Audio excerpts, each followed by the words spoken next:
Good morning, ladies and gentlemen, and welcome to the Save SA Wine live stream. Today is the 30th of November. It's the last day of November, and it's Cyber Monday. And we start off by just saying that you can get the best specials in the Winelands. One of the best you can get is you can go to haskellvineyards.com and you will find that they have a Cyber Monday special. Just use the coupon code BLACK and you'll get 25% off all wines on the Haskell Vineyards website. But that's just the start. If you go and you go to visit thewinelands.bitmedia24.com /black Friday, you'll find other specials. Yes, very much a lot of specials. Please support the Winelands. We are here streaming live from the Prohibition wine bar. We are on Facebook. We're going to be on YouTube, on Instagram TV, and we're also going on to Twitter via Periscope. So join the movement. Come to facebook.com /groups /save SA wine. So we've got some news, some housekeeping news. Firstly, some news from that I saw in the news this weekend.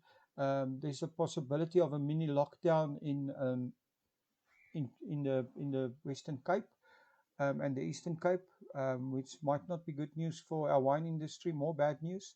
It's not confirmed yet, but the guys are really looking at the COVID cases spiking, so that's just a little bit of a warning.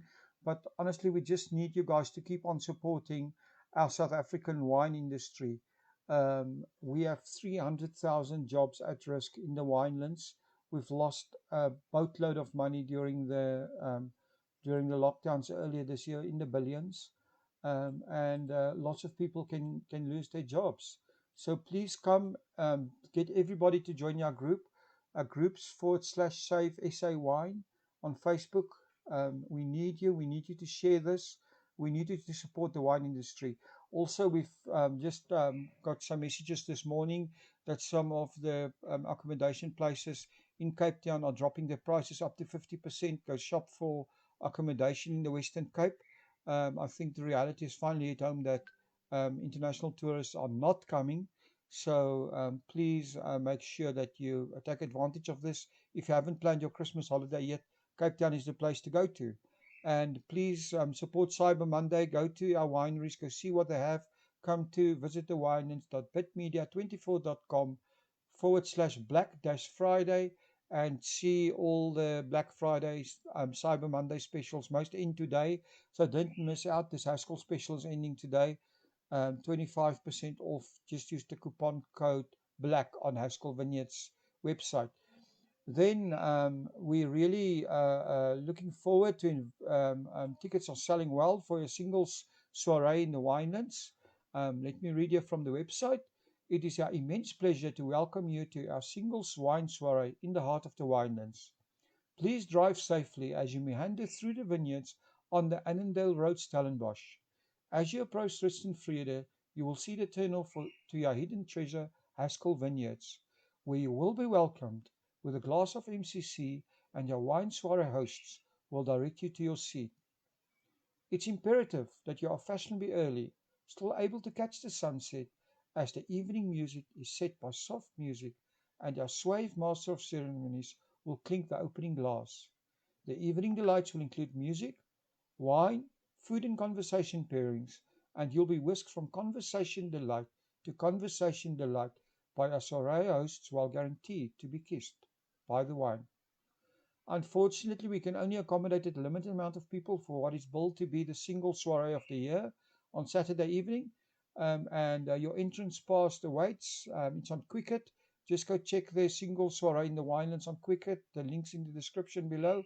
Please please share this with hashtag #SaveSAWine, hashtag #DrinkSouthAfrican, and we'll see all your singles people on Saturday evening. But as they say in the infomercials, that's not all. There's a lot of other things happening in the Winelands. Our big thing this week is the Save SA Wine Mural that's opening. For those that haven't heard this yet, the Wine Mural is a project launching on the fantastic feedback from the 1660 campaign. And thanks to that campaign and to all of you, we've reached over 300,000 people per month, creating a much needed buzz around the South African wine industry. A big shout out to Uncorkified's Erica Taylor.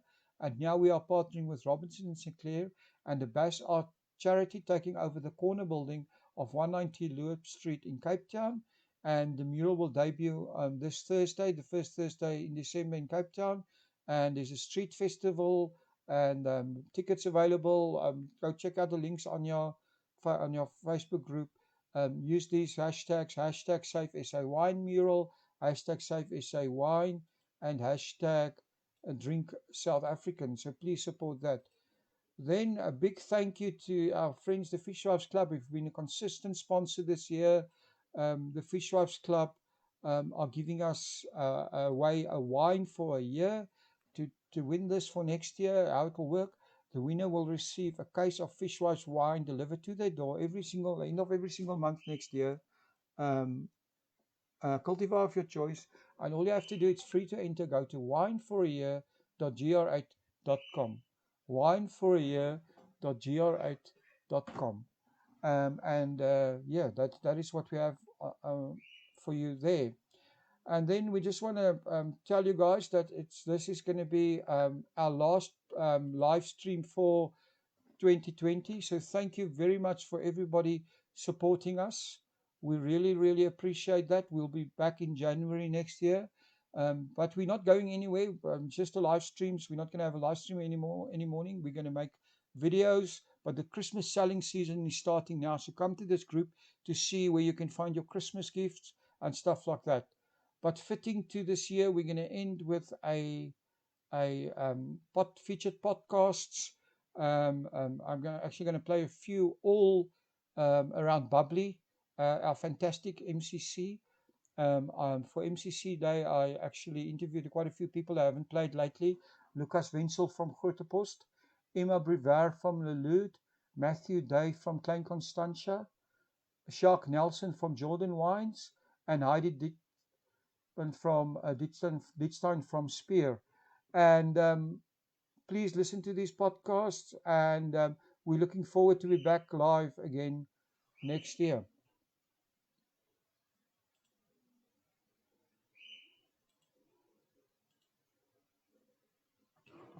Welcome to About the Winelands.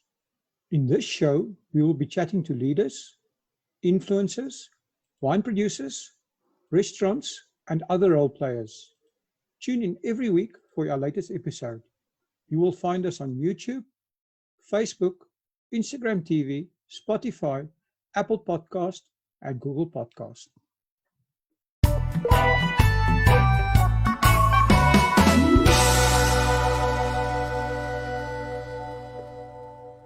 Welcome back to About the Winelands. Today I'm speaking to Lucas Wenzel. Lucas is the winemaker at Grotepost. Good morning, Lucas, and welcome to About the Winelands.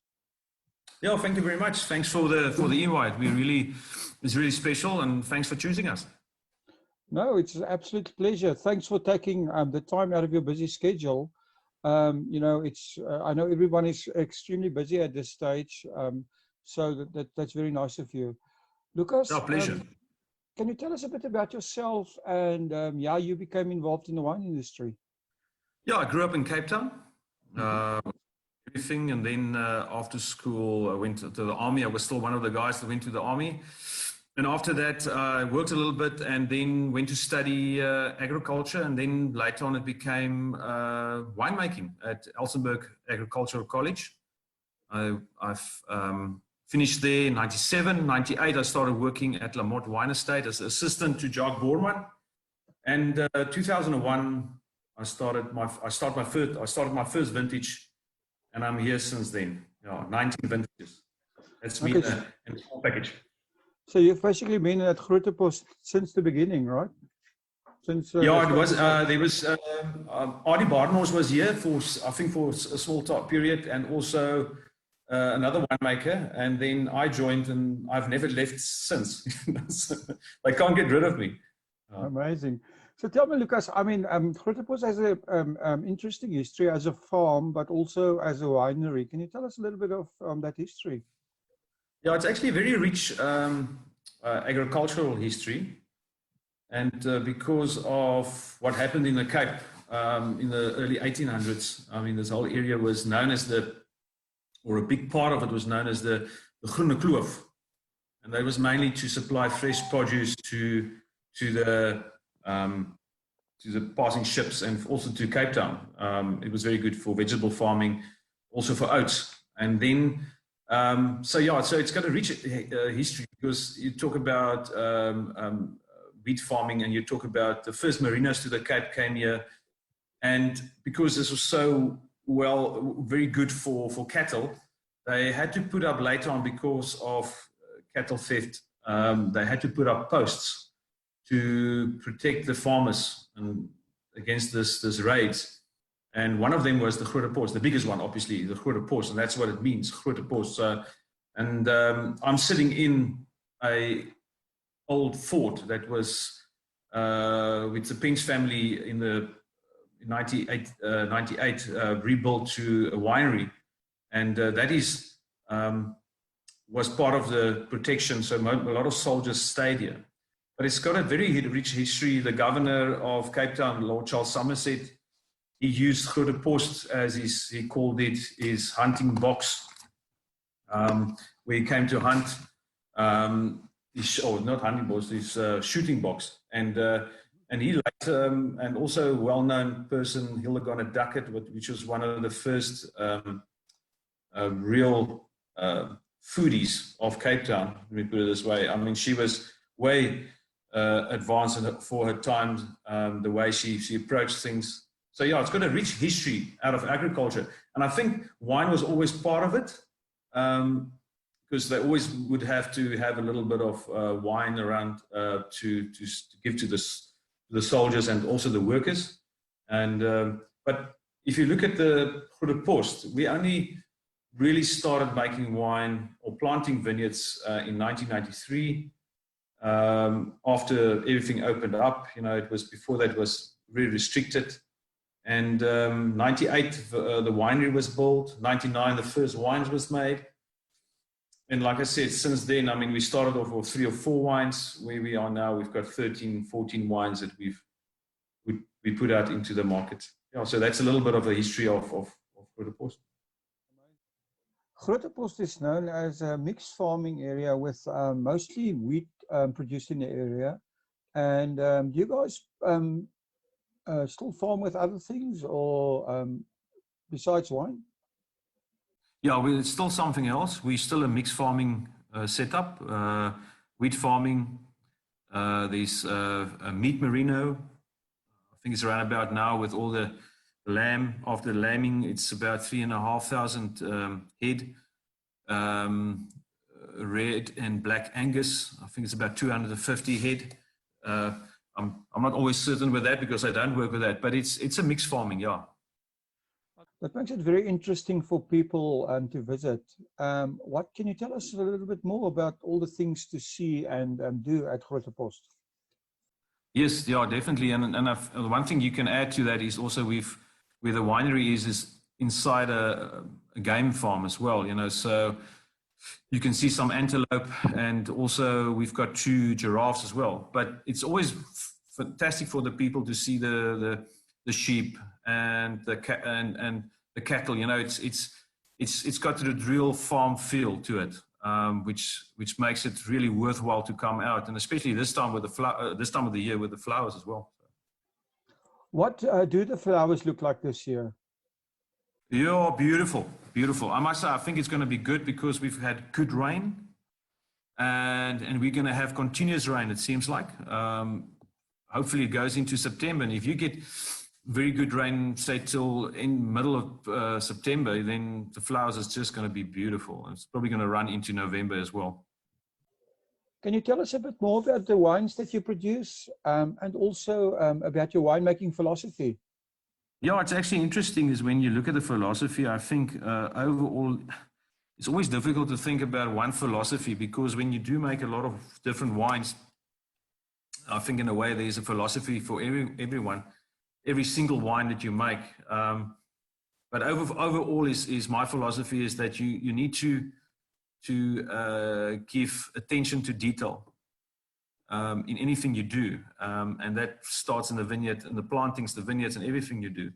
So yeah, we've got about 13 wines, of which the Method Cup Classique Brut Rosé has been part of this since 2003, and we are going to add another. We're going to add a Brut towards the end of the year as well.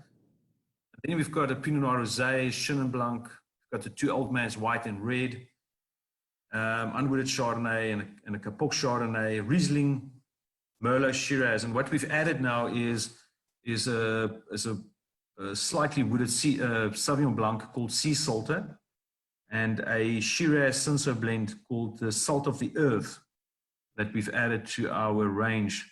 So it's a little bit of an upmarket. We call it our salty range. When and why did you start or decide to make MCC?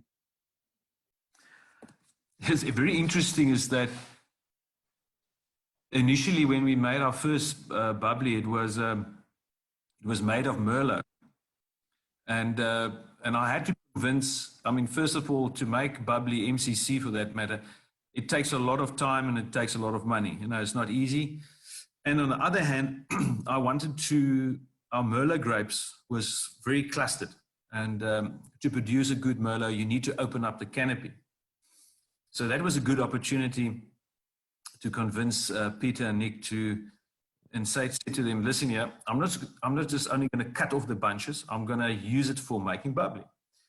And that's how we all started in 2003 with our first bubbly. It was more for fun, you know, just a fun, small volumes. But I was never serious, you know, so, and then obviously people loved it, and it was a good talking point. But if you want to go serious into bubbly, you need to use your base varietals, Chardonnay, Pinot Noir, that we had on the farm already. So moved into that direction, and now we're just making Merlot on its own, you know, not using it for bubbly anymore. Do you follow traditional methods making MCC? Yeah, it's very traditional. No, it's very traditional, very basic, very making sure that you're, you know, the whole process from starting, because we're sitting with fantastic grapes, small berries, and it's really nice, intense, good acid that we normally get out of the vineyards. I normally use more Chardonnay. Our blend is Chardonnay Pinot Noir. So very traditional way of looking at. I harvest at different times, but it ends up fermenting together. I make up the blend. Some parts will be separate. And then after that, we just get the wine ready for bottling as soon as we can. But very, very basic and very traditional.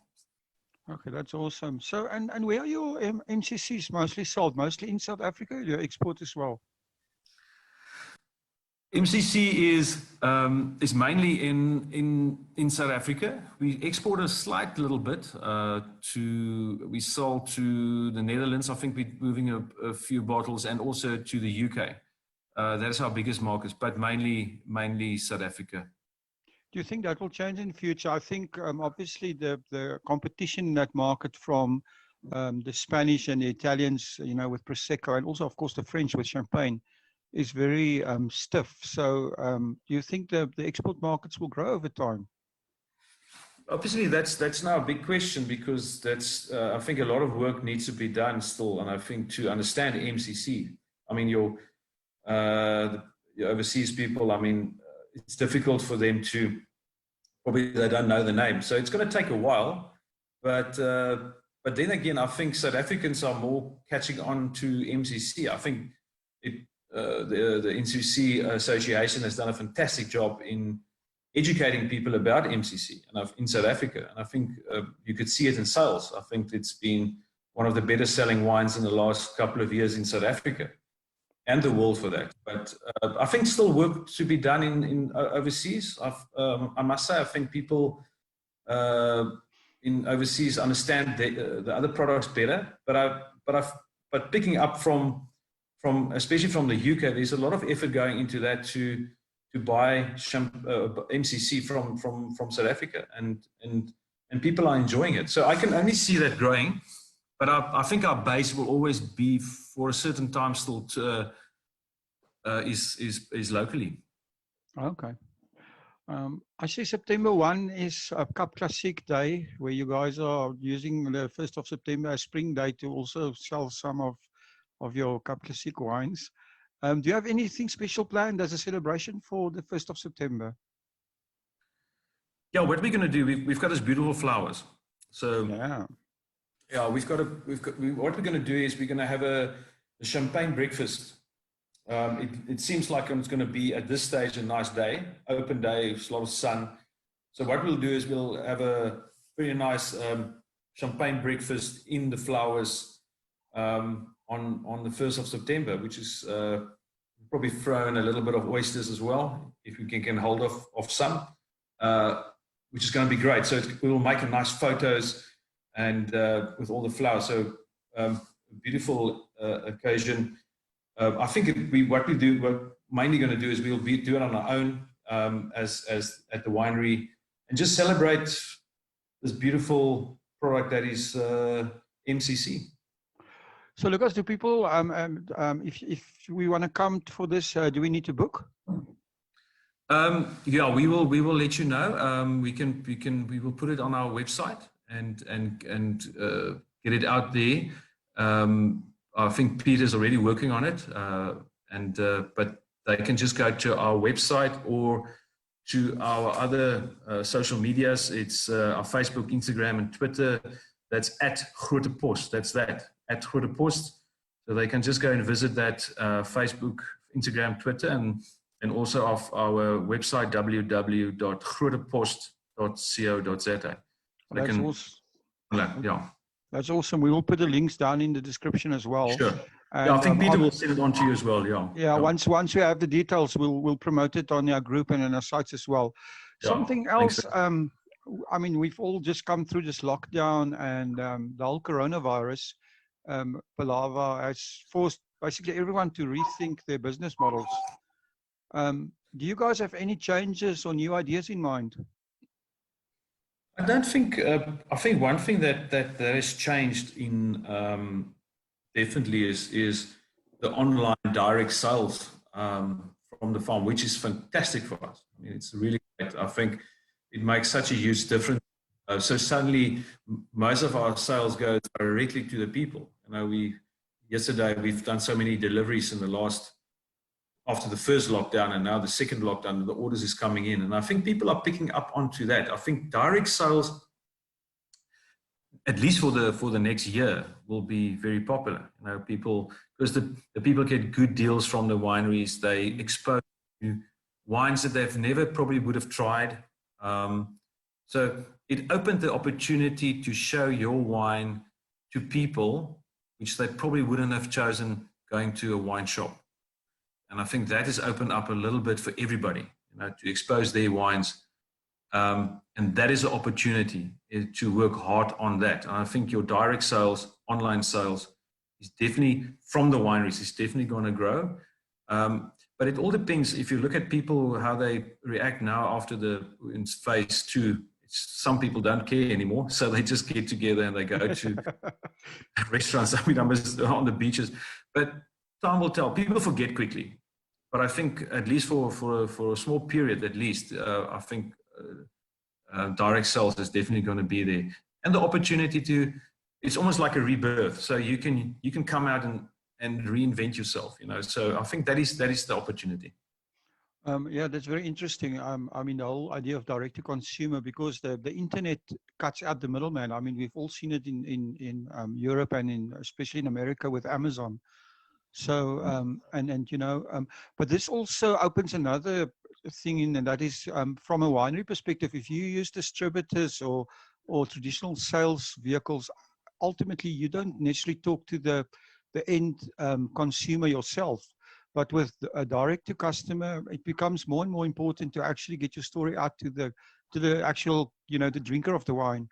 How do you guys do that? Do you use social media? Do you have any, you know, things that you do to actually talk to your customers on a regular basis?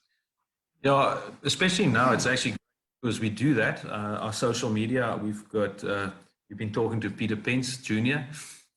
Nick's son, he's joined us since I think around about April, and he's done fantastic work on the social media. You know, interactions there is much better than we were before, and that helps a lot. You know, so and what also helps is that even with all these orders we get in, direct orders or the online orders, is that we deliver it ourselves. So we actually go to the person's house and we deliver that. And I went there yesterday, and you actually sees and the people appreciate that. You know, for how long we're going to keep on doing that, that's the other question. But I think it's very important to do that now, and that makes a difference. And I'm sure you're going to win over that people and say, listen, wow, we've seen the people behind the wine. It's fantastic. So I think those kind of things is important. But interaction, social media, definitely in the wine industry, very important. Well, I think you're right. I mean, when with direct sales, you know exactly who your customers are. So you can contact them in various ways. You can invite them, you can go visit them, you can talk to them over social media. So it brings the whole thing of knowing your customer, it takes it to the next level. And obviously, you know, the more customer interaction you have for any business, it means more sales. So yes, definitely. And I think going back to what you said, what this COVID has done for us is we realize now how important it is, because we were restricted in selling wines, that how important it is. Our people is important. And what is nice about the people is that they support us. Everywhere you go, I say, boys, thanks for, we're trying to help you. We want to buy. Friends of mine overseas, they especially went, and it's just a case in Switzerland, went to the wine shop, and they're only buying, and they told their Swiss friends, only buy South African wine because of the restrictions. And that is amazing, you know, so there's a loyalty about it, I think. So, yeah, I think we've done well. And I'm really, when you look at how the people ordered wines now, and thanks South Africa, you're supporting us. And thanks for the wine drinkers. Really, it's great. Well, that is amazing. I mean, like you say, also people overseas, I was seeing in our Facebook group, somebody said they actually were shopping for wine in the UK, and there was a couple buying a New Zealand wine. They approached them and said, go put that back on the shelf and go take a South African wine. Yeah, so, that's right. So that was amazing. Yeah, so Lucas, they can't get us down. They can't get us down. They can't get us down. You've had quite a long wine journey. So what's the most important thing you've learned from your wine journey? The one thing, you're never too old to learn, and you're never too old to make mistakes. And I think what the most important thing is to really always try to invent something new, try something new, still take the risk as you go on, because things change. You know, very interesting is that what I've learned is that how people, that when I started off, Blanc Fumé, Sauvignon Blanc was very popular. And in the time I've been making, your more fruity styles came out and became very, very, very popular, and that's how the styles changed. Chardonnay was more important in 1992. Mm-hmm. Now, so those things is to listen to, and you need to make sure, because your consumer changes in the period. I mean, I'm talking about a 20-year, 23 period of time I've been making wine. So in that time, things have changed, and how people look at wine and what do they appreciate as wine, you know, so, and you have to adapt to that. And I think that's important, you know, is to make sure that you're adaptable. And then again, going back to what I said, is that the main and the important thing is to give attention to detail. That's very important. And stick to what you are good, what you're good in. And that is important. Good, excellent. Lucas, I ask this to everybody, can you give us your very own wine, or maybe in this case, the MCC quote? That's overall. I always say that, you know, when you go to a group of people and you open up the better wines, the problem, you know what happens, you brag about the wines, and then my philosophy, I'm going to say it in Afrikaans, you can it's like, daar's nooit genoeg van 'n goeie wyn nie. And I think that's very true. You know, as soon as you open a good bottle of wine, it goes so fast. So daar is nie van 'n goeie wyn nie. That's nooit. That's wonderful, Lucas. Lucas, thank you so much for talking to us. I don't, I think people will find this very, very interesting. And maybe you just want to repeat again how people can get hold of you guys if they're looking for you. All right. At the moment, I just want to say we're running a special as well. So on social media, you can get hold of us on Facebook, Instagram, and Twitter at Grote Post. That's your link. And then also www.grotepost.co.za. That is our website. Our telephone line is 022 4922 825. We try to, at least within a day or two from the order, that to get the wines to you. On the 1st of September, we will get it out. People will see that on Facebook. Is our champagne breakfast that we have on a farm between the flowers. So that is the links and the platforms that they can get hold of us. Well, that's amazing. And, listening to you, if you're really lucky, you might get the winemaker delivering your wine to you in person. Although... Yes, yeah. Keep on ordering. Lucas, it's great. Thank you so much. This has really been good. And good luck with everything. Good luck with Cap Classique Day, the 1st of September. And good luck with the rest of the month. And also, with everything you guys are doing, keep up the good work. Thank you very much. And again, thank you very much for choosing us for this exposure. We really appreciate that. And we would love to have people listening and some other people. Tell your friends to come and visit Grote Post. It's really worth the drive. It's a little bit of a dirt road, but it's amazing. But thank you to you guys, and thanks, Will, and good luck. Thanks. Ciao, ciao. Thank you for supporting our show. If you would like to get more exposure for your business, please have a look at our sponsorship options. Thanks again for supporting About the Winelands. Please follow us on YouTube and on our social media channels. All details and links are in the description.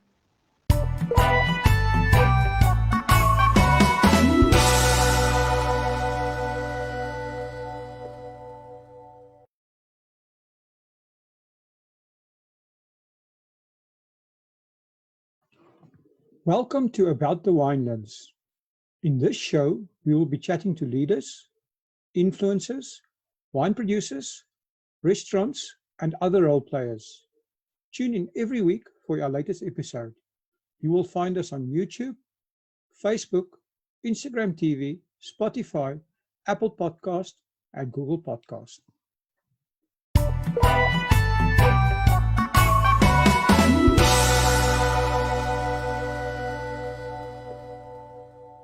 Hi everyone, and welcome back to About the Winelands. Today I'm talking to Emma Brevard. Emma is the winemaker at Leloud in Franschhoek. Hi Emma, welcome to About the Winelands. Hi Will, thanks for having us. No, thank you so much for spending time to actually do this, and I think our listeners will appreciate it. Yeah, well, we were just trying to get back into it. It's been a quiet couple of months, but we've got a lot of catching up to do here in the cellar. So Emma, can you, before we start with your winery and everything, could you tell us a little bit about yourself and how did you get into the wine industry? Well, it's quite easy for me though. I was born into it, if I can say that. I was born in Robertson. My parents own a wine farm there, so for me it was sort of a no-brainer to come this way, and I've really enjoyed after varsity to explore a lot of different areas and places, and I've done some time overseas too. And I was doing a harvest at Leloud in 2017, and I quite enjoyed the process of bubbly making, and it's what I fell in love with. Oh, that's awesome. Can you, so have you been at Leloud? Is that your whole wine journey? Have you been there in your life? Just about. I graduated in 2015, so I've done a harvest at Jordan Estate in Stellenbosch, and then I spent some time harvesting in California and in New Zealand. And other than that, it's been Leloud really. Wow, that's amazing. So, can you give us, our listeners, a bit of a history on Leloud and what you guys are doing there? Yeah, sure. It's quite I think a different story, if you can say it like that. Our owners are from Oudtshoorn, and they've worked with guest houses and hotels and things, mostly on that side, and in Cape Town a little bit too.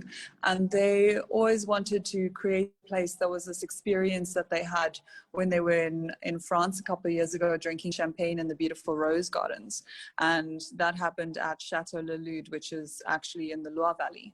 But that whole feeling of really enjoying where you are and really enjoying that experience is what had them create Leloud. So they bought the farm in 2010 and completely renovated it, planted the grapes here, and turned it into what it is today. So we only produce Cap Classique here. We specialize in it, and started very small in 2012. And currently we're producing 100,000 bottles a year. So that's all you do? You only make Cap Classique?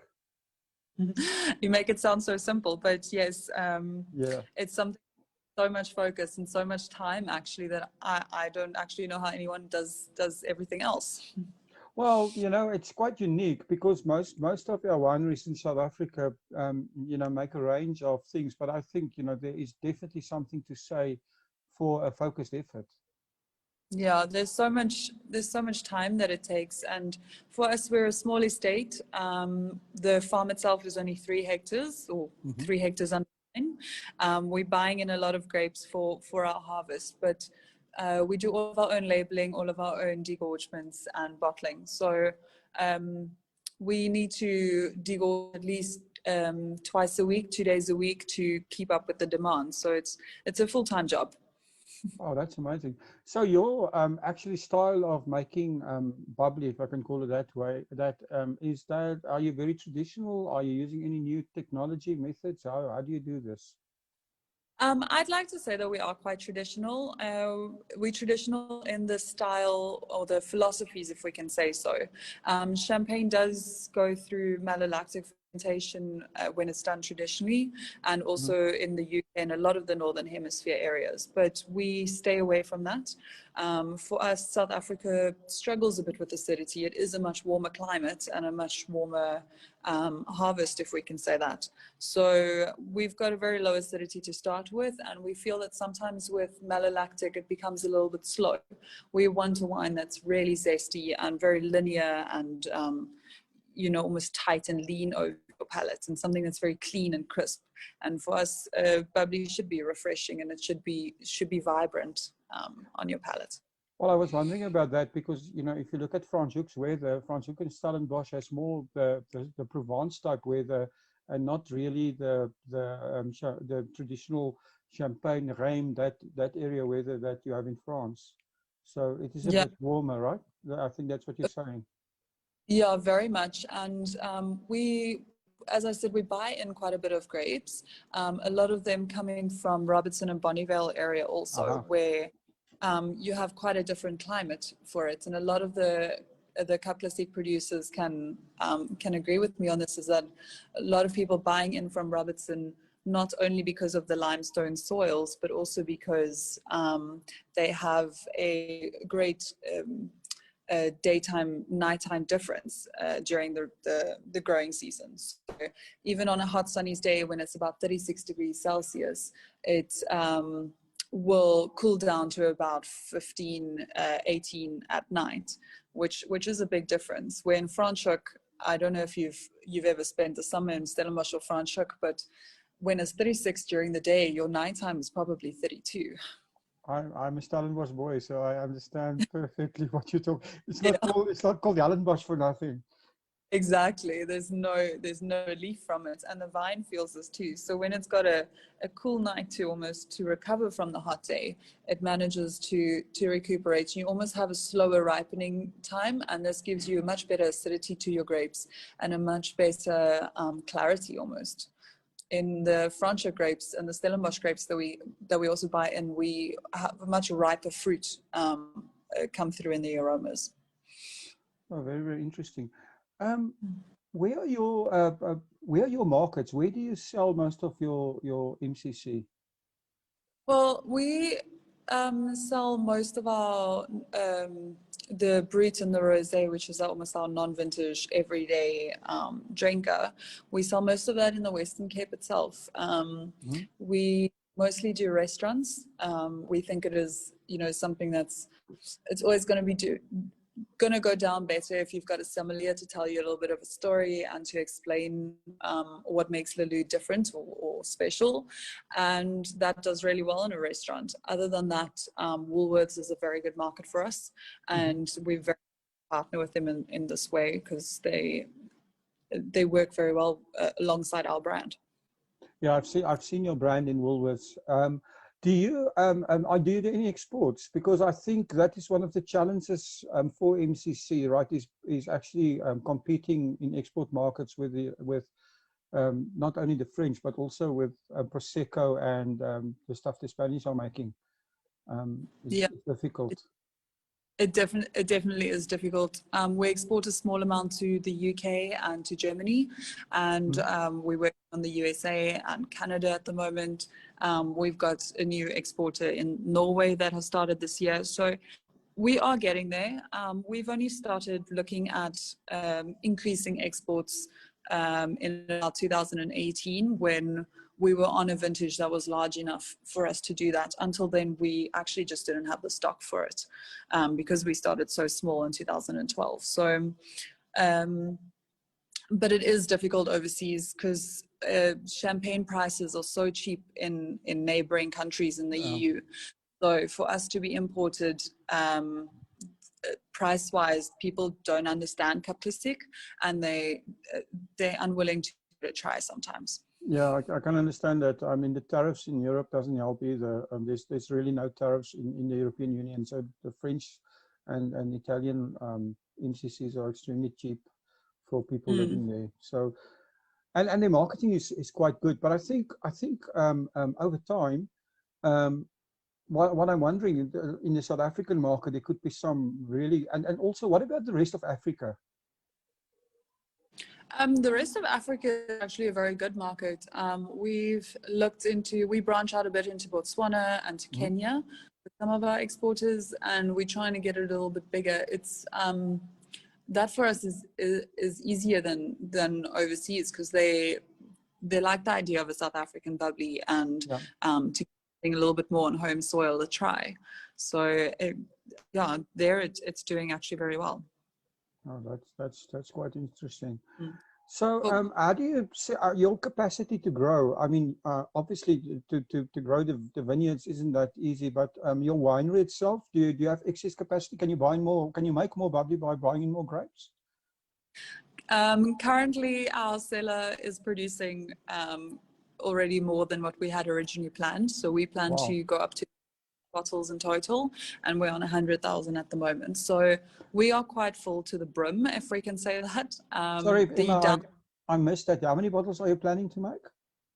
We're doing 100,000 at the moment, and the plan initially was only to do 90,000. So we have surpassed our expectations, and we are quite full downstairs. So our underground maturation cellar is where the problem comes with having space for all these vintages, especially since we're keeping it for quite some time on the lease. So we need space for at least, currently we have about 350,000 bottles downstairs. And if we wanted to increase our production, we would need to be able to carry about 400,000 downstairs. So the 1st of September is Capital Sick Day, and I mean this is one of the reasons why we're doing these podcasts.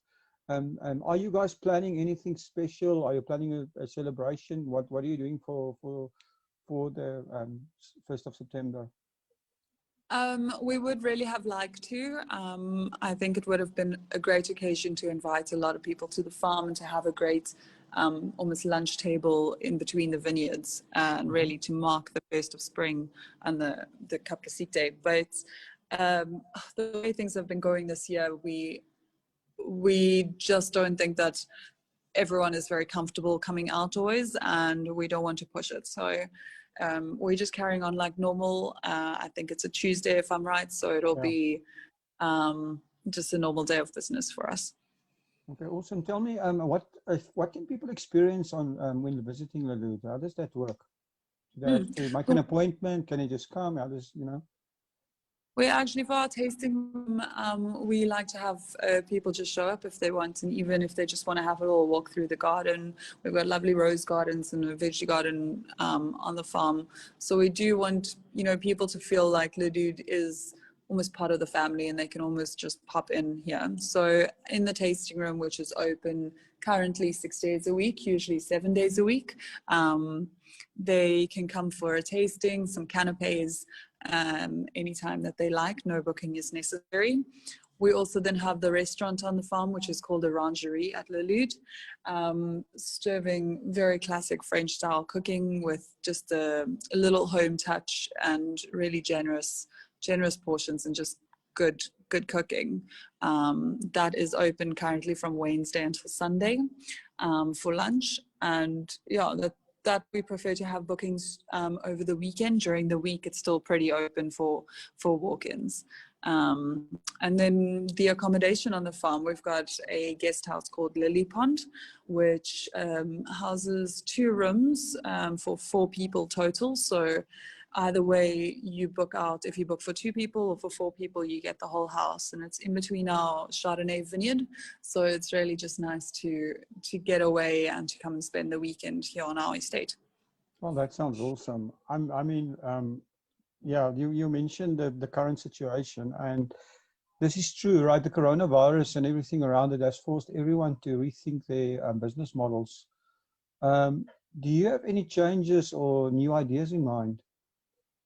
I don't think it's necessarily changes for us. We're trying to, you know, maximize people's experience when they do come out here. So we have a lot of guests traveling from Cape Town or from the garden route or so to come join us for the weekend or just to have lunch even. And I think if people are coming to the farm, then it should be worth more than just a tasting in canapes or a lunch on the estate. So to have the gardens open to the public, to have the wine tasting and the restaurant open, you know, for them to choose what they want to do, I think is more where it's going. And we'd like to have people see us as more of a destination to come to. Okay, awesome. Actually do have an online shop. Have you found that this has been growing in the last few months? Yeah, we have. We've done very well on our online, and we were very happy. We got it out last year already, and so nothing was too difficult for us to get started when we came down to online shopping. And I do think it is, for a lot of people, going to be a way forward. I myself find it hesitating to go to the mall or something if I just want to buy, you know, a pair of jeans. It's a lot easier to just buy things online these days, and it makes you feel a lot more comfortable. I think the big thing that changes when people start doing online, or as the learned people say, what they call it, direct to consumer is the buzzword of the day, is that you as a producer of anything, any product, you all of a sudden, instead of whereas when you're selling to a restaurant or a retailer, they are almost your customer, but when you sell direct to the consumer, that the importance of actually communicating with that consumer goes up a notch. How do you guys manage that? How do you actually talk to the guys drinking your product? Yeah, definitely. I think what everyone has found challenging is to, you know, really to be in contact with the people that are buying your wine and to make them feel that this is a good purchase and this is a safe purchase.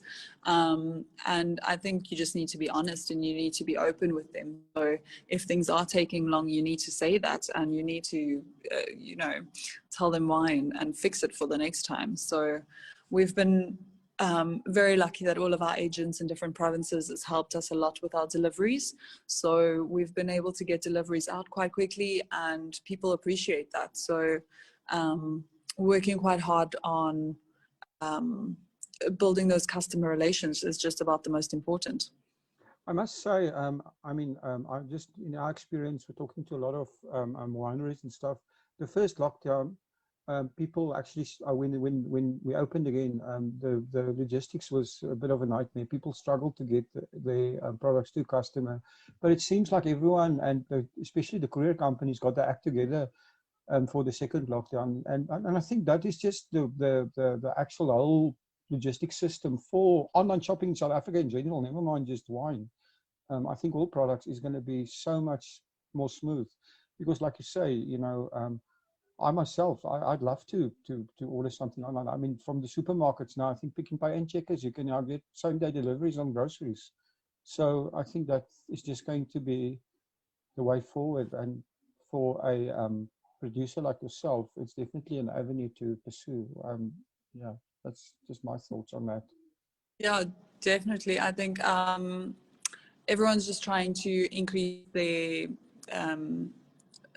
how good their tracking is, really, because a customer doesn't want to wait 3 days before they hear from you. Even they want to be able to know that their package is being picked up today and being delivered in 2 days' time, and this is where it is currently.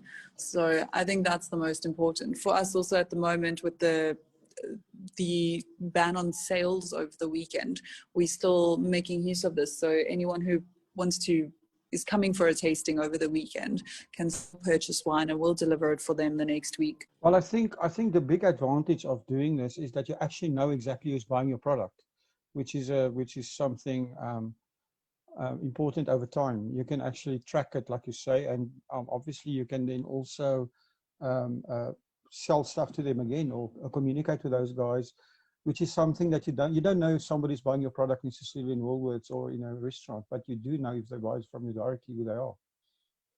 Yeah, true. It's a great database that we've started from this, and we hope to get our newsletter rolling out very frequently to all of the new clients that we do have, and to keep people very interested in the farm. There's a lot that goes on here that people don't know about, so it'll be nice to share. Yeah, I think that is right. So, I mean, your wine journey has been quite interesting, and like you say, you've been born into it. But what is the most important thing you've learned through the years in your wine journey? I think it's been what I've learned here at Leloud, probably in my first harvest, was how important, precision and, I want to say, cleanliness is. And it is a food product at the end of the day, and that hygiene is important. So we work naturally with our wines, but we also work very precisely. So we're only using the best fractions out of the press, and they must be kept separate from the juice that we aren't too sure of. And if we don't want to use anything, then we won't. So I think you should never use something that you aren't 100% sure of, and your wine should only be made from the best of the best. That's very interesting. So, Emma, I ask everybody this question, but can you give us your very own wine or MCC quote? I have one that I've stolen from Paul Gerber, who was the winemaker here at Leloud when I started. And I think it's probably the best thing that he taught me, because coming down to degorgements, your dosage is probably the most important factor. So Peter Leem, who wrote a book on champagne, is an American journalist, and he says that dosage is like salt being used in cooking. It's a seasoning that enhances the balance and the flavor of the champagne. And I think it's more true than anything else. Your dosage that you add at your degorgement, you should never taste the sugar in the wine. It's there to enhance flavor and to balance out the flavors in the wine. If people want to get hold of you, if they want to order your wine or your MCC, or they just want to come book a place, how do they get hold of you guys? Yeah, anytime. My email address is emma@leloud.co.za, which is probably the easiest way to get hold of anything here on the estate. The admin is info@leloud.co.za, or they can just head onto our website and send us a message from there. We do try and help with anything. So even if you have a question about production or storage or whatever it may be, even if it's mildly related to Kaplasik, please do send us a message and just let us know. Well, thank you very much. We'll put all the links down in the description. Emma, it's been interesting talking to you. And yeah, I mean, I can't wait to come down and I actually haven't been to your estate, so I can't wait to come and see it. And I think if there's anybody out there, they should actually make a plan if they can to come to Franschhoek and come visit Leloud. And like I said, I've seen your product in Woolworths, so I'm definitely going to try it. But thank you for spending the time with us. And yeah, we appreciate it. And thank you. Well, thanks, Will. It's about high time that you get out here then. Franschhoek is livening up again with all the restaurants opening, so it's nice to have feet through the door. So you say has it been, I was wondering about that. How busy was it last weekend? We've had a full weekend. We had about 40 people for lunch on Sunday, if I may say that. It's close to our 50 mark. But Wow. yeah, we've got outside seating, so on a lovely day we really can make it quite special. I think this weekend is going to be busy because it's end of the month. So, and if the weather holds, I think people will come. Let's hope the weather holds. Have a great day, and thank you very much for spending the time. I appreciate it. Thanks, Will. Thanks for having us. Thank you for supporting our show. If you would like to get more exposure for your business, please have a look at our sponsorship options. Thanks again for supporting About the Winelands.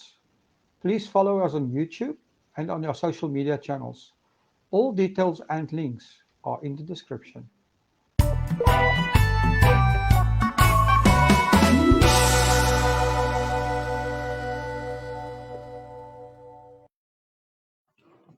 Welcome to About the Winelands. In this show, we will be chatting to leaders, influencers, wine producers, restaurants, and other role players. Tune in every week for our latest episode. You will find us on YouTube, Facebook, Instagram TV, Spotify, Apple Podcast, and Google Podcast.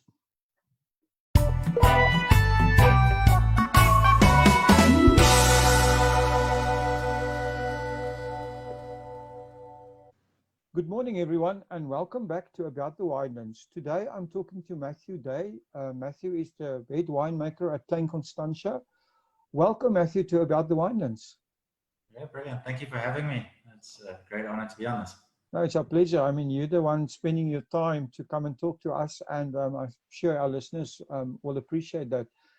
Matthew, how did you start in the wine business?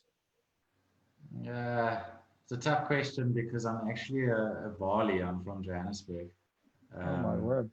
Yeah, no, it's weird. A lot of winemakers that you meet these days actually aren't from the winelands. It's probably because all the people who grew up on wine farms realize how hard the work actually is, and they don't want to become winemakers. So it's us silly Balis and all the rest that come down and do the job that no one wants to do, you know.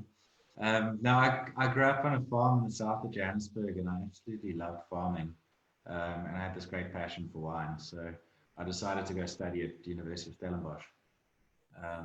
Yeah, which is a great stepping stone getting me into this career at Klein Constantia, which has been incredible. Amazing. So did you move from varsity straight to Klein Constantia, or how did you progress? Because my story is quite short in that I've worked at Klein Constantia my whole entire professional career. Mm-hmm. I kind of started as a papesleper, a cellar rat, or a cellar hand, and worked my way up. But yeah, I graduated at Stellenbosch, and in that time, as part of my prac, I did a harvest at Meerlist. Okay. And I made a barrel of wine at Meerlist. I bought some grapes, bought the barrel and all the rest, and kind of bottled this wine a week before my interview at Klein Constantia. And in the time, you know, I worked in Australia, and then I worked at the wine cellar in Cape Town, and then I worked in France in Saint-Emilion. And then I just bottled this wine, and I walked into a job interview for a harvest assistant position. And I just bottled the wine, and I had a bottle of the Shiraz that I made, and I put it onto Adam Mason's desk. And I said, well, try the wine. If you like it, you can give me the job at Klein Constantia. If you don't like it, we can carry on with the interview. And that's how I started out as my first job at Klein Constantia. Wow. So I was, I started off as a papesleper, then eventually after some time became assistant winemaker. where I was still a papesleeper, or a cellar hand, and did all the hard work of scrubbing the floors and the tanks and all the rest. And eventually, Clank and Stancher was sold at the end of 2011. And I was very fortunate with the change. Adam Mason decided to move to Stellenbosch. He took the job at Mulderbosch. Mm-hmm. And the new owners that had just bought Clank and Stancher said, well, Matt, you've been here a couple of years.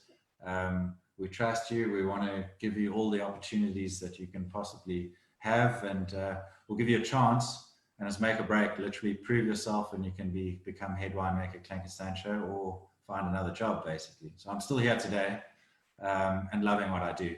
So this has now been my 11th vintage at Clank and Stancher, and wow. In those days, I was probably one of the youngest winemakers working at a top property in South Africa. I mean, I think I was 24 or 25 years old when I took over as head winemaker. So it's been a great challenge and a great path since then. Well, that's amazing. I've worked all over the world as well. I mean, I've worked in Tokai, I've worked in France and Sancerre, a couple of vintages. I've worked in Napa. So it's been a great journey. But I absolutely love this place. It's a great spot.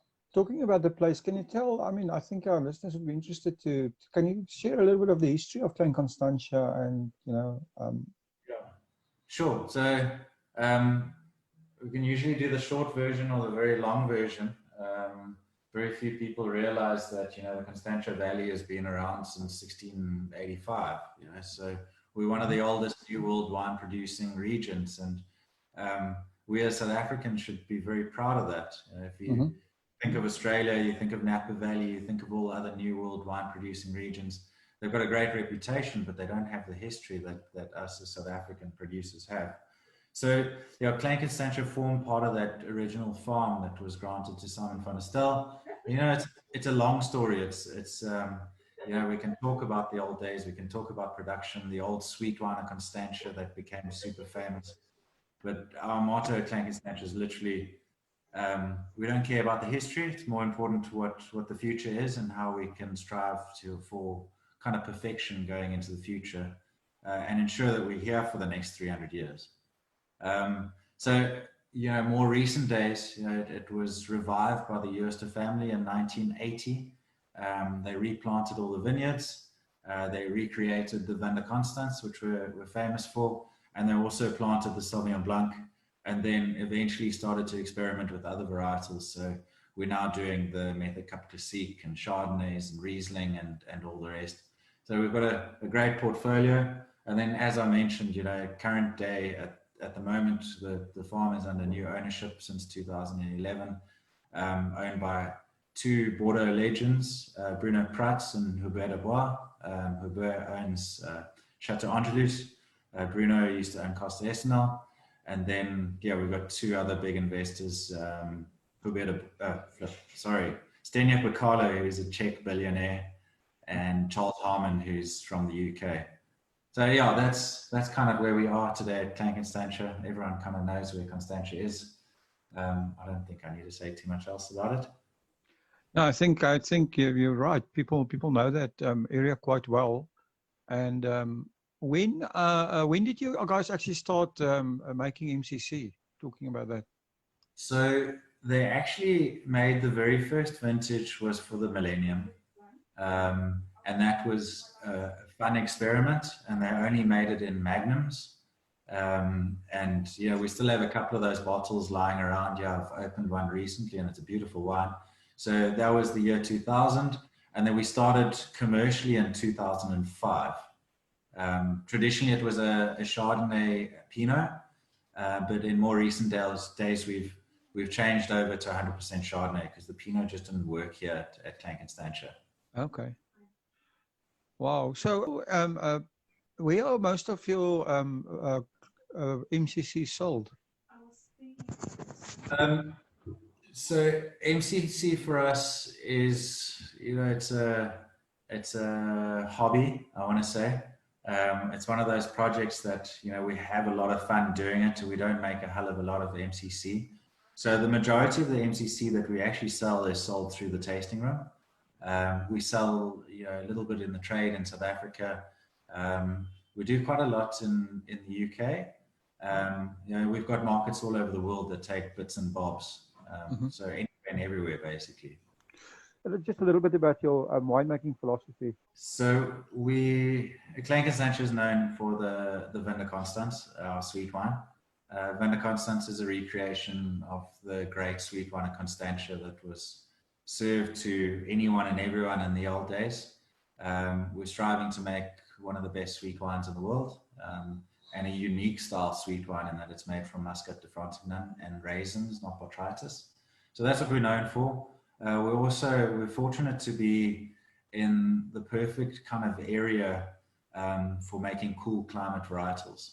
So we focus mostly on Sauvignon Blanc. We do about 10 different Sauvignon Blancs of Clink and Stancher. We've got all sorts of different pockets and sorts of terroir. So that's the main focus in terms of a normal still wine. And then other cool climate varietals, you know, we do the Riesling. Bubbles, we absolutely love because you can have it at every occasion. And when I bring people to the farm, you know, we can take them up to the top, to the dam or to the viewing points and all the rest. You can crack open up a bottle of bubbles and they absolutely love it. So we make too many wines, but yeah, those are our focuses. Okay, awesome. So September the 1st is Cape Classic Day and also Spring Day. So do you guys have any special celebrations planned? Look, I have a massive one at the moment in that I've got a newborn in the house. My son is about 6 days old now, so 1st of September will definitely be celebrating his life. Amazing. With a bottle of Clink and Stancher MCC. Remember the flowers, right? Remember the flowers. Exactly. Actually, I snuck a bottle into the hospital for the night that he was born, and we were drinking Clink and Stancher MCC in the hospital that night, which was pretty cool. We did the same with my daughter's birth, but it was a bottle of Bollinger, unfortunately. Yeah, so we decided we have to keep it local and lacquer. There you go. Well, you know, congratulations. I mean, 6 days is yeah, I remember those days. This is fantastic. Just something different, more serious. The coronavirus has forced all of us to rethink our business models. Do you have any changes or new ideas in mind at Clink Constantia? Because there's always a lot that we can change and do. Yeah, obviously, you know, we're doing a lot more of these Zoom tastings. It's great. It means that, you know, you don't have to fly all over the world and take wine with you and meet up with people and taste wines. It's now become acceptable to taste and share our wines with people over a tasting like this, which has helped a lot in the industry. Mm-hmm. So it means that we can spread our scope with wine tastings. So that's a great benefit. The other thing that has happened, I mean, obviously we've opened up for business again and we're getting a lot more people through the door. But the other great thing that has happened is in the last, how many months has it been? I can't even remember. 5 months. 5 months. Yeah. We've had no distractions as winemakers and farm managers and viticulturists and all the rest. We haven't had people coming to the farm. We haven't had to travel overseas. We haven't had to, you know, get out to the market purely because we haven't been able to. And 2020 is going to be an incredible year because the people who are actually in charge of making the wine have been there physically making the wine.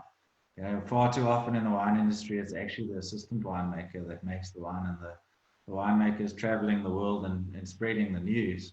So this vintage is literally been hard work from everyone, and I guess we'll see that coming through. That's quite interesting.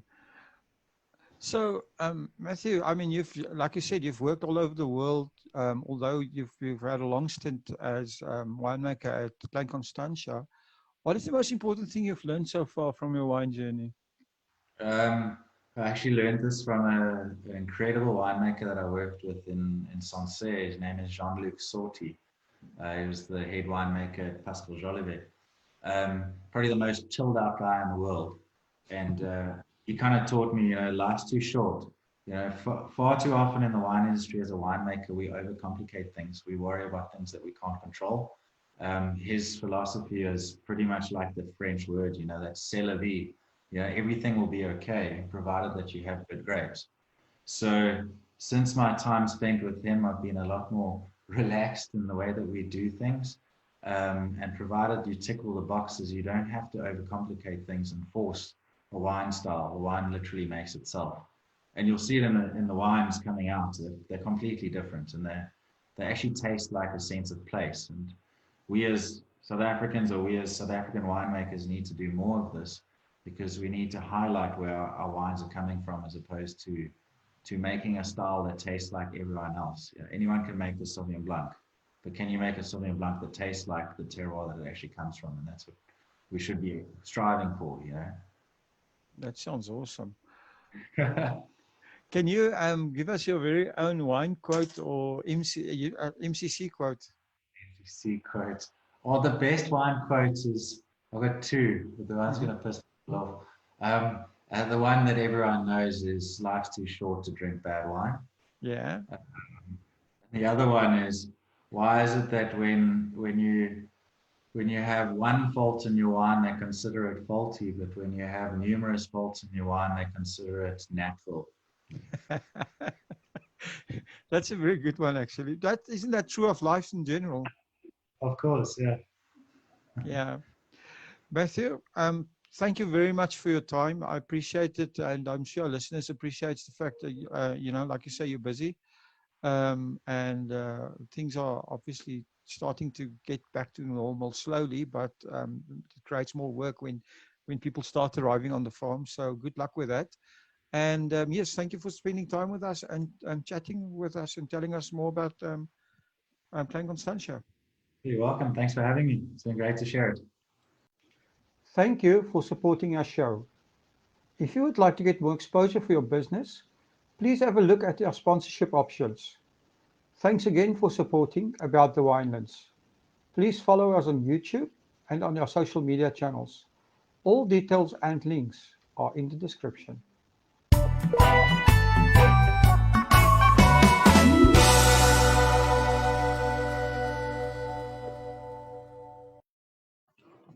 Welcome to About the Winelands.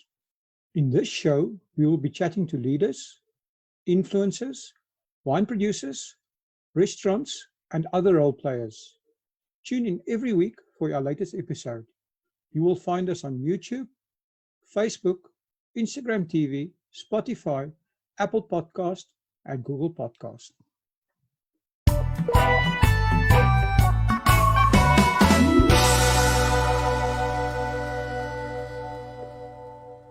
Welcome back to About the Winelands. Today we're talking to Jacques Nelson. He's the head winemaker at Jordan in Stellenbosch. Good morning, Jacques, and welcome to About the Winelands. Good morning. Thanks for inviting me. No, thanks for taking your time. I think I suppose you guys are quite busy at this stage with everything reopening and stuff like that. Yes, trying to stock up the warehouses all over the country and trying to get exports going out. And also, yeah, now that money is coming in, we can bottle and carry on with production as normal. So how was the lockdown situation for you as a winemaker? Didn't it give you a bit of extra time to actually concentrate on what you want to do? Look, during harvest, we still had to carry on because the grapes were still coming in. Okay. So we had to carry on as normal. So for us, it was basically no different. We still had to come on weekends, do our thing. And the second lockdown, everything just carried as normal because we still have to work all the vines, do all the barrel work. Everything still needs to happen. We have to plan for bottling as if everything is still 100% outside. Okay. You can't really plan to bottle less right now, bottle more. You have to just carry on as normal. Can you?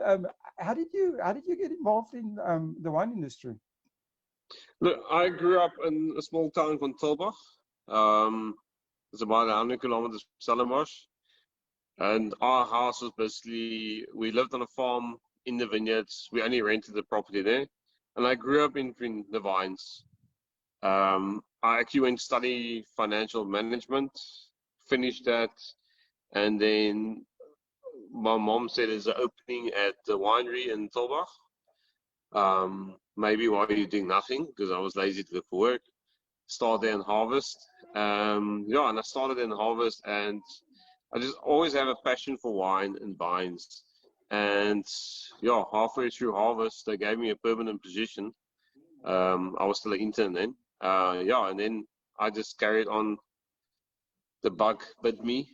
Yeah, then I had to teach myself. And yeah, from Stellenbosch I moved on to Saxonburg, and from Saxonburg on 1999 I joined Jordan, and I'm still here. So you've been there quite a while. Yeah, it's going. December is 21 years. Wow, So amazing. it's a good long time. Can you tell us a little bit about the history of Jordan? I think our listeners would be interested in that. Yeah, so this farm way back when was called Kanonkop. So this was the original Kanonkop. If you still look at the old Eskom invoices, it still says Kanonkop farm. So Gary and Kathy Ted bought the farm in 1982. And Gary and Kathy joined them on the farm. They went to UC Davis to study winemaking as well. They came back. There was a lot of Colomar Chenin Blanc that was replaced by proper vines. The whole farm was replanted. First commercial wine was made in 1992, 1993. Yes, from there on, the farm just grew, and all these lovely cultivars was planted. And yeah, now we have a variety of Cabernet, Merlot, Cab Franc. On the red side, we small block of Petit Verdot, some Shiraz. Also Sauvignon Blanc, Chenin Blanc, Chardonnay, and then the last addition is the Certico that everyone is talking about. That's going to be up there for the future in about 2-3 years. So it's amazing. You do produce quite a range of wines. When did you start producing Bubbly? So 2015, Wade Roger Lunt joined us in 2015, and we decided let's go for the Bubbly because never done it before. And he obviously had lots of experience with Bubbly from working at Seamerk with his uncle John Lobsher. Yeah, and all that knowledge, put that to work. Yeah, and we made I think one of the best Bubblies that year. Wade went on to win the Diners Club Young Winemaker of the Year with that wine. It's quite awesome. Amazing. Yeah. So what Bubblies, what MCCs are you producing at the moment? So we only do one. Okay. So we've released a 15. That was sold out. That was the first squadron with 24 months on the lease. And yesterday, we've done the second batch of the 2015, which is 56 months on the lease. Wow. So that will be on the market very soon. So, yeah. So we're going, and then we won't release a 16, but we'll do a 17 and 18, and then carry on from there. Okay, that's interesting. So you guys, September the 1st is the Cap Classique Day, and you're part of this Cap Classique Society or Association. Are you planning anything special as a celebration or doing anything for this day? Because we sold out of our first batch of 15, we were not going to be ready to have the newly disgorged 56 months for that day. But we've done a lot of marketing on behalf of MCC and for MCC, just in general, just to help with that day. But unfortunately, we could not have something on the farm because we don't have the wine ready yet. But it'll be shortly after that. Well, that's still good, right? I mean, it's wonderful that you could have won this prize with your almost like on your first try. So, how are you finding the actual process of making MCC? You personally, do you like that? Yes, it's different to making obviously still wine. So it's obviously also a learning curve. but it's amazing to see a still wine going through the process and then see how it evolve. And the whole reason why we did the bottling into to this Gaussman, just to see how it changes over the years. I mean, that first year, as you can obviously do trials on your 12 months, 24 months, and 36 months. As you go along, how the wine evolves and changes and just become better and better and better. And now 56 months, I mean, it is just amazing. Yeah, it's something to look forward to with the rest of them that's coming out. So you've got a lot of experience in winemaking and produced quite a few quality wines over the years. So how would you sum up your own winemaking philosophy? I would like to call it natural. I don't know what other people call it, the way we make wine, but we look after the vines. And for me, it's important. We've got Hilton Phipson in the vineyards with Gary's hand on it as well. And the grapes come into the cellar looking amazing, and analysis looks good. And we try and do as little as possible to change the way of the grapes. They come in, they must ferment the way they must ferment. We don't work very reductively with Sauvignon Blanc or Riesling or Chardonnay. So everything is more used to oxygen. And like our white wines go to barrel without any sulfur on the lees, from 6 months to 9 months, and sometimes a bit longer on the more the reserve stuff. And then the reds is all, we work very softly with the grapes. It's all done with pump overs. And yeah, from there on it goes to barrel. We try and put everything into barrel except our no added sulfur wines. Yeah, so for me it's just a natural soft way of working with the grapes. Also, our climate, this Stellenbosch is about 3 to 4 degrees slightly warmer than us. So we are slightly cooler, and we have all these cool slopes where we plant on. And Gary played around quite a bit with when we planted. So we've got basically plantings on north, south, west, east facing slopes. So over the years, we found the perfect slopes to plant our vines. And we've made mistakes like any other farm. But then, because we've got a nice big property, we can change and get it on the right spots. Yeah. Oh, that's interesting. All I can say. So I think it's more of a natural approach. Work with very low sulfurs. Yeah, like our filtration is very soft. We do filter, but very soft filtration, and trying to maintain the flavors from what you get from the vineyards. Wow. So your wines are, I mean, your wines are also distributed, I've been almost everywhere. So where do you actually sell? Where are your wines marketed? Where do you sell your wines? So we're about 60% in South Africa. If you're talking in South Africa wise, but and obviously Joburg quite big, Durban and Cape Town is a very big distribution area for us.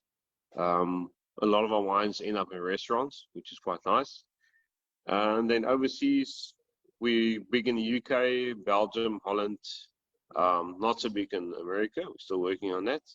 And even as far as Russia, I mean, we sell a lot of our Riesling goes to Russia, and a lot of the Riesling goes to Germany. Yeah, so we basically everywhere. Or try to be. Selling Riesling to Germany is quite a feat. Yeah, they like something different. They love their Rieslings and they love something different. So interesting. So you also have a wine club called the Insiders Wine Club. Can you tell us a little bit more about that? So it's limited amount of members. I think at the moment it's full, so no one can join at the moment. But yeah, we send out newsletters. We make special wines just for the wine club, for the insiders. We'll bottle 3 or 4 very special, very good barrels. That is top quality, reserve quality, and we sell it only to the insider members. And then obviously the insider members get a certain percentage discount when they enter. And yeah, throughout the year we have events on the farm where we invite insider members. We have tastings, We taste old vintages, old lineups, quite very interesting. Last year we did a nice tasting where we had cork versus screw cap of older wines as well. People see the difference. So it's quite nice, sometimes technical, and it's just for the average guy on the street that's very interested in the wine to learn something and to gain something through this whole inside the club. We also have members in Joburg, and we'll go up and do an event on that side as well, just to give them a taste of what's going on in Cape Town. So yeah, so if the club's full, how do we get in, right? Can we bribe ourselves in, or what is? If you bribe, you can get in. No, there's always a gap or two opening. So people must try. There's always one or two members that lapse, or we might open it up again later on. But it's just for now, we just kept it a bit. Yeah. So the other thing is, you mentioned that you have quite a big property, and there's a lot of things going on at Jordan. I mean, can you give us just a short overview of when a visitor comes to the estate, what they can experience?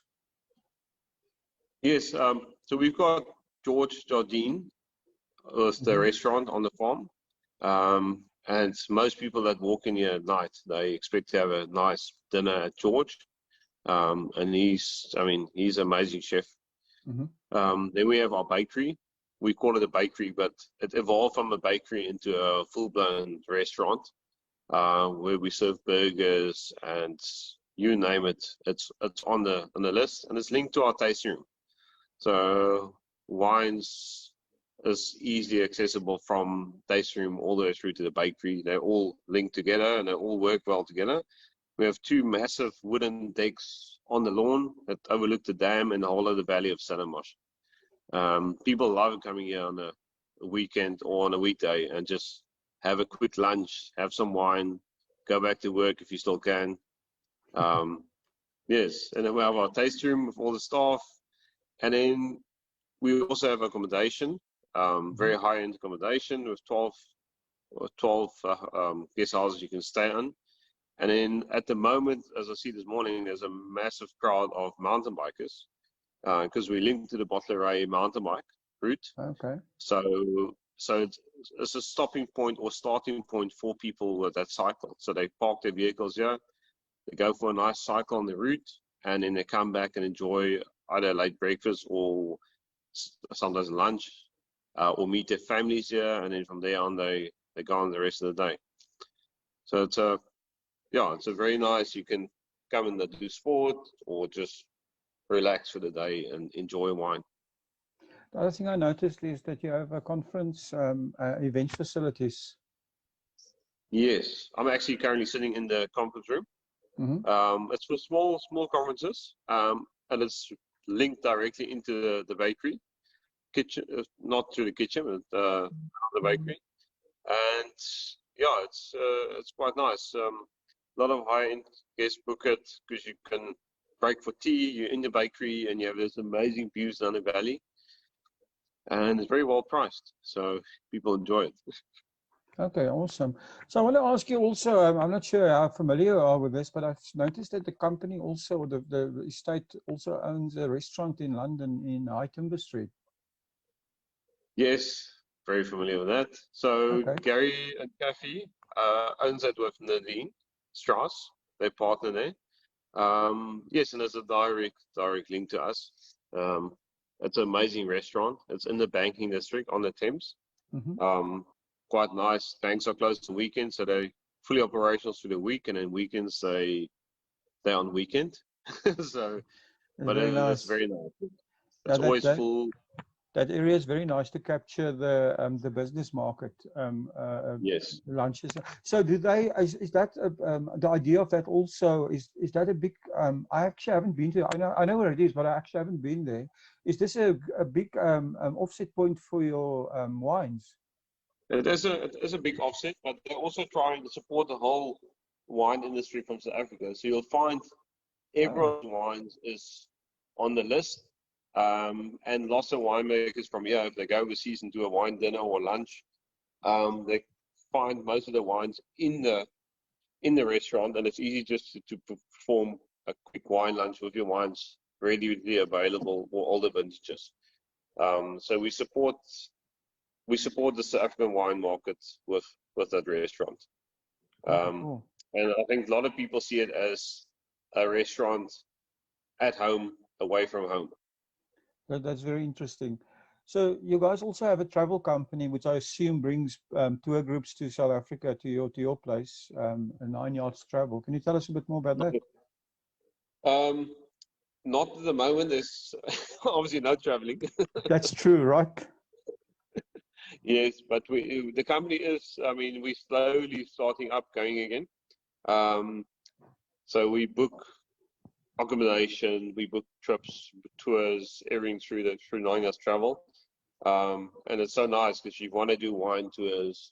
The lady running it is based in the office, and she can quickly check restaurant availabilities, everything, and she can book the whole tour, plan everything for you, not only in the Winelands, but anywhere in South Africa.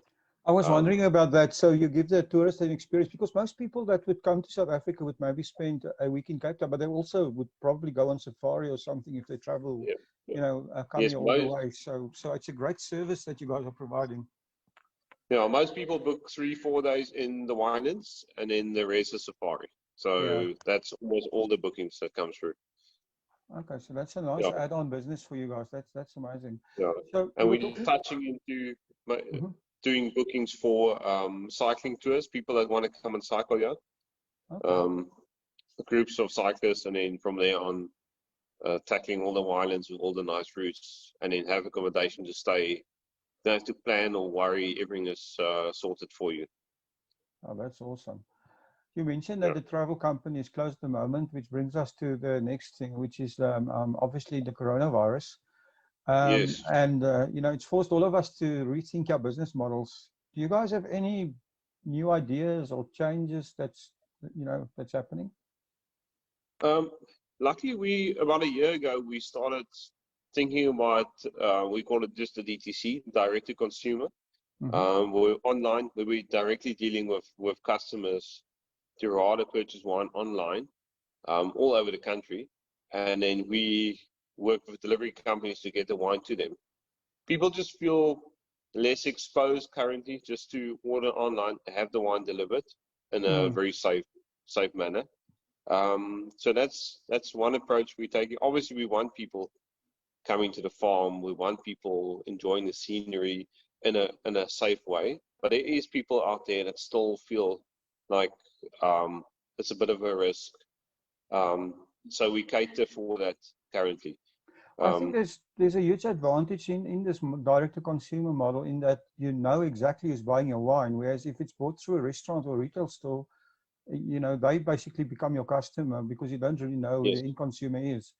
In this case, and you have that contact details, so if you can always contact them again, you build that database. And I think in this environment now, database is probably the most valuable property you can have to sell wine. I totally agree with you. And the other thing is that what I'm wondering is, that changes your communication, because your communication with a distributor like a restaurant or a retail store, or or a third-party distributor, is completely different than your communication model with the end consumer. So how do you, what platforms, and how do you actually make sure that you mentioned people visiting the farm, which is obviously the best way, but how do you actually, make sure you communicate with that end customer all the time? We've got a big CRM system that we record who buys, what they buy, and we have all that knowledge stored. And then we've got a lot of people on the farm that work here and from the homes, and they're constantly in contact with people. They know what they bought before, so you can buy them and say, do you have more wine? Do you need wine? So we build up quite a big database with records of what they like and what they don't like. And it's constantly phoning. It's so you actually just follow up with people directly, which is absolutely awesome. So and people love getting a phone call rather than an email, because it's more personal, and it's not a telemarketing phone call. It's just a follow up. Do you have enough wine? and it's easy to get. I mean, it's a quick process, and the wine is at your door. I think it's also so important that you actually do that, because you know, lots of time it's easy to get into a social media trap and just start posting stuff, but not really engaging with people that have actually, you know, you need to engage with, and actually making a personal phone call is just that little step further. I suppose you guys are very active on social media as well, of course, to get your story out. Yes, yes.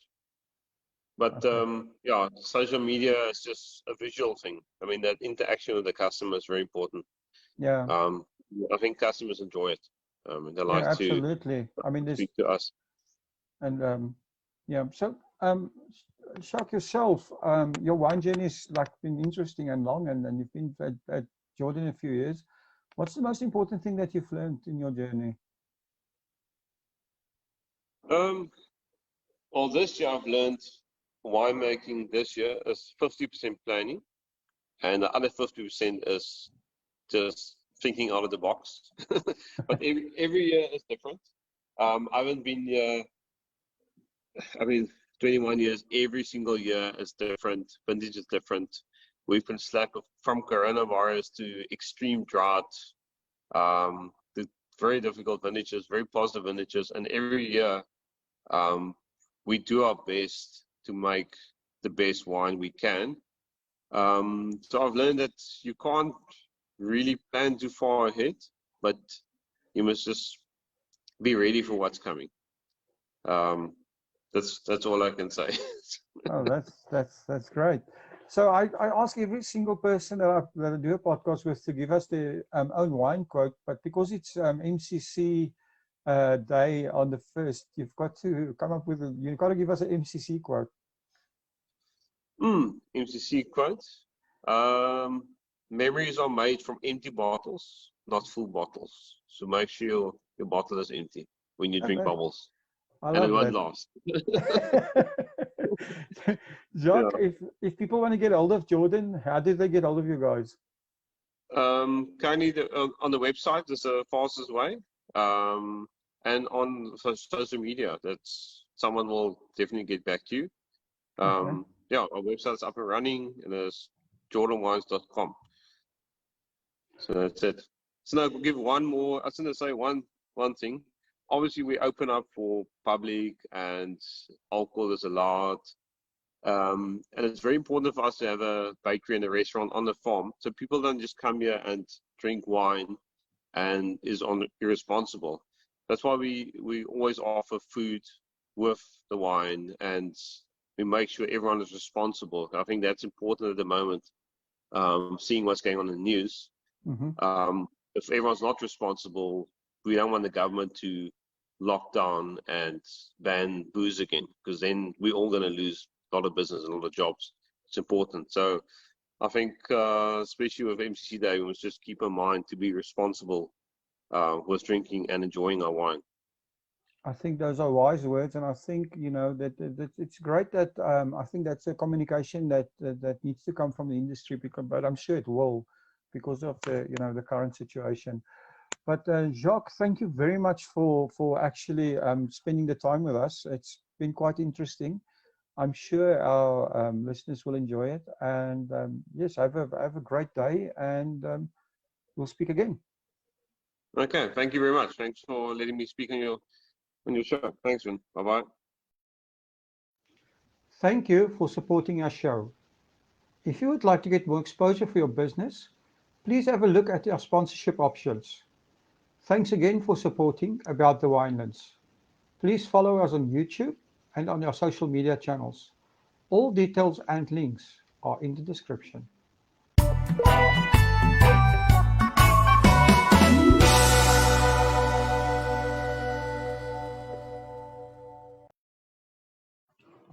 Welcome to About the Wine.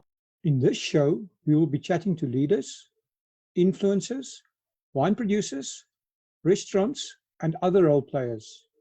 Tune in every week for our latest episode. You will find us on YouTube, Facebook, Instagram TV, Spotify, Apple Podcast, and Google Podcast.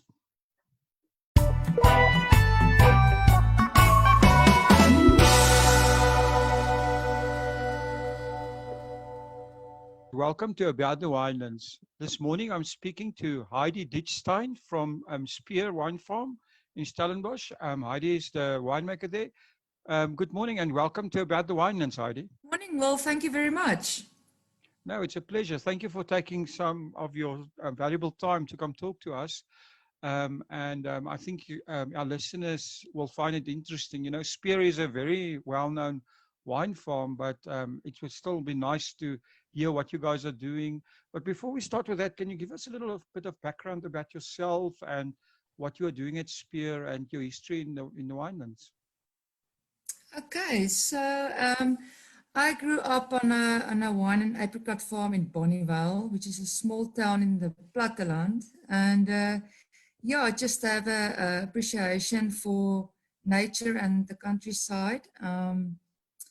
And then, yeah, my career took off when I started studying at Elsenburg in cellar management and viticulture. And thereafter, I went to do internships in winemaking in Marlborough in New Zealand and also in Sonoma Valley in California. And I've been working in the wine industry for the last 13 years, making wine at Spear for the last 5 years. And in between the last 5 years, I've done a vintage in Champagne in France, where I stayed in a small village called Buzy. So I've also done a vintage in Champagne, learning more about how to make good Cap Classiques in South Africa. Oh, that's very interesting. So it's quite interesting, the weather difference between Champagne and a place like Stellenbosch is quite significant in terms of, I think, especially the summer weather, the heat. And then, of course, over there it's much colder in winter. Is that a issue in making MCC? So MCC or Cap Classique grapes ripen early, or we pick it earlier in the season. Usually we start the vintage middle of January here in Stellenbosch. And yeah, it's very important for the grapes to be picked at the right time. And in Champagne, it's always a bit cooler than in Stellenbosch. Mm-hmm. So it definitely plays a big role, the terroir and so on. Oh, very interesting. So tell us a bit about, you know, Spear and the history of the estate. It's one of the oldest wine estates in the country, and I think our listeners would be interested to hear a bit more about, you know, about Spear. That's true. Well, we are one of the oldest wine farms in South Africa, going since 1692, with a fascinating history and legacy that the owners don't take for granted. Spear focuses on art, good farming, farm-to-table food, and exceptionally good quality wines. That is our big focus. And also people. We have a love for people in the community and also our environment. And the current ownership of Spear, how long have they been the owners of the farm? It's been many years now. I'm not quite sure, but it's the Eindhoven's or the owners of Spear. Yeah, I think they invested quite a lot of money and developed the farm a lot from, you know, where it was years ago, and it's one of the premier, I think, wine, if I can call it, wine tourism destinations in Stellenbosch. Can you give us a little bit more details of, you know, if a visitor comes to Spear, what are the things they can experience there? So we have a deli, and we have some restaurants and artworks, and we have a hotel, a leisure department, and also a spa at the hotel.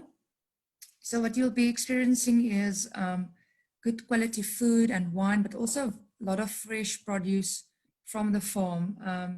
Farmer Angus makes some really good, you know, meat, or yes, salami, different options, like biltong, and yeah, you can experience fresh from farm produce, also some great wines, and in between you can walk around between the garden and have a look at our artworks. So if you come to Spear, you can definitely make a day of it. It sounds like. Yeah, that's true. Yeah. So I did the wines. Can you tell us a little bit more about the wines you are making and also your own winemaking philosophy? Okay, so I make the signature Cap Classique at Spear. And then I also make a vintage champagne, which will be done only in a very good and outstanding vintage. The last one I produced was a 2009, which is a little bit older, but was kept on the wine list for about 103 months. So it's more like a limited edition. It's a wine that has matured in the bottle for some time. So you can expect a little bit more secondary fermentation development in the bottle. And yeah, my philosophy, I think it would be, I believe good wine starts in the vineyards. So I would say to capture those flavors of the grapes that nature gave us and to make the best of it. Yeah, I think that is wonderful. Just a question on the 2009 vintage. If you buy that you've started bottling it, so that's available for sale now. Do I understand that correctly? Yes. So if you buy the 2009, how long do you actually have to drink it, or should you drink it immediately? I think it will be ready to drink now because now in the next year, because it's a 2009 that has been degorged about a year ago. So the wine is it doesn't have any dosage, zero dosage at bottling. So I would say it's ready to drink at this moment or in the next year. Okay, well, that's quite interesting. We've got Cap Classique Day coming up on the 1st of September, which is basically a celebration of, the MCCs in Cape Town. And Spear is a member of the Cap Classique Association. Do you guys have anything special planned for the first? I will definitely be opening up a bottle of Cap Classique, maybe to shabrage it. But we don't have any specific plans for the day. On the social media side, we will be posting a bit more of what we have to offer on the farm in this range. Okay, that's interesting. Do you have a special sword for this occasion? A special? Sword to open the bottle with? Yes, yeah. You do? Yeah, you get a particular sabrage, like a sword, yeah, that you use, which is really nice. Interesting. You really need to, when you open that bottle, do the post on social media. We're going to be looking out for it. Okay. So, another thing that's happened lately is obviously, and the big thing is the coronavirus and the alcohol ban and everything that went with that. And it's really forced everyone to rethink their business models. Is there any changes or anything that you guys have in mind or new things that are happening? We've made some positive changes early on, especially in our marketing and sales teams, as people were working from home. So the focus was more on online sales. And we've started, like on our website, we have an option called Stock Your Cellar, where you can select different wines, and it's just so easy to order wine online. And then we have an option where you can also order food, fresh food from the farm, and it will be delivered to your door. So definitely more focused on online shopping and deliveries to your door. So with this online shopping and delivery to your door focus, it changes things a little bit because now you know exactly who's buying your wine. Whereas previously, if you only sell in restaurants or sell through agents, you don't really know who the end consumer is. So I think, am I right if I'm saying is that communication with that end consumer becomes more important with what's happening? What we've picked up, is the type of market that is interested in our wines, and also on local sales, we've seen, some people are trying spear wines for the first time, which is exciting for us. And also which wines, certain people prefer. So it does help us to know, where, who's buying our products. You mentioned social media. How important are the social media channels in your marketing with this whole direct-to-consumer drive? It's very important. We post more often on Facebook. It's hard to do sales on Instagram, but we all are also active on Instagram. So yeah, it really, really, really helps us. Okay, so you guys have a specific a way to produce content, or are you just how do you do that? That is not my strong point, so I can't be saying exactly what the marketing and sales team's always up to. Do they come and do videos of you in the vineyards and in the winery and stuff like that? Or we do that, but we actually, what we are selling at Spear is a lifestyle, a way of life, rather than be focusing on one person. Okay. So yeah. So that's interesting. I think that is almost like a new concept in the winelands of this whole idea of life, almost if I can call it lifestyle tourism, right? Because most like big estates like Spear are selling so many things. You're not just selling wine, right? You're selling a whole complete package experience, which is fantastic.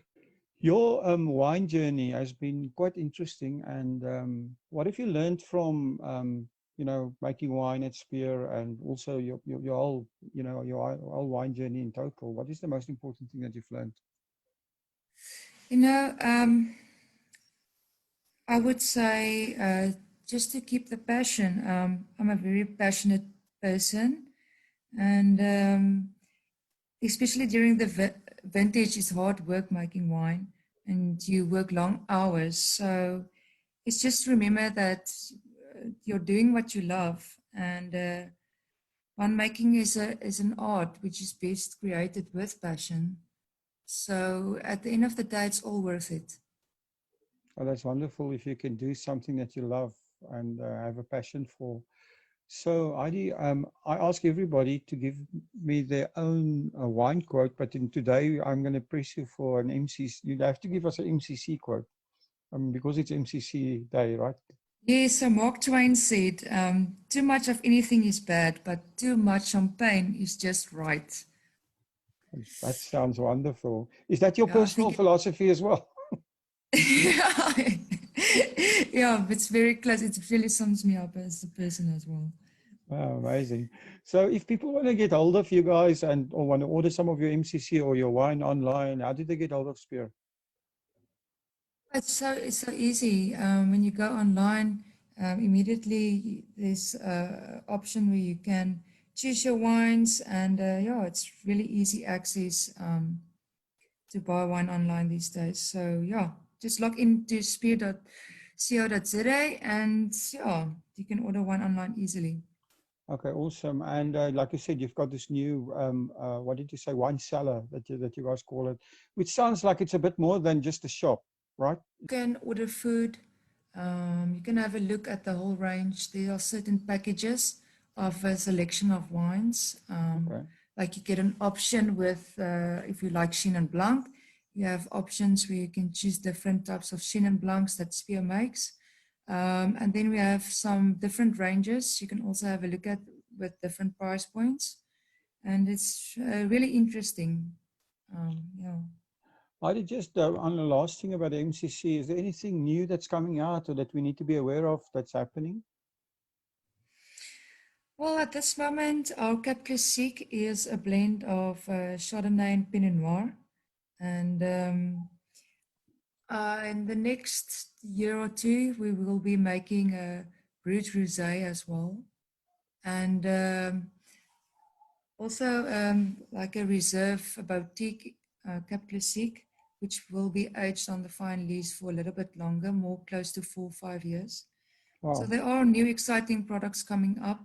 also a limited edition by the end of this year. It will also be a vintage Cap Classique. So there are some exciting things happening at Spear with the Cap Classique range. Okay, that's very interesting. Heidi, thank you so much for spending the time with us, and we're looking forward to seeing more of your wines. I think Spear Wines is available almost anywhere, but if people want to get it, like you said, they can jump online. We'll leave all the links in the description below. And yeah, thank you for spending the time with us. Okay, it was my pleasure. Thank you very much, Will.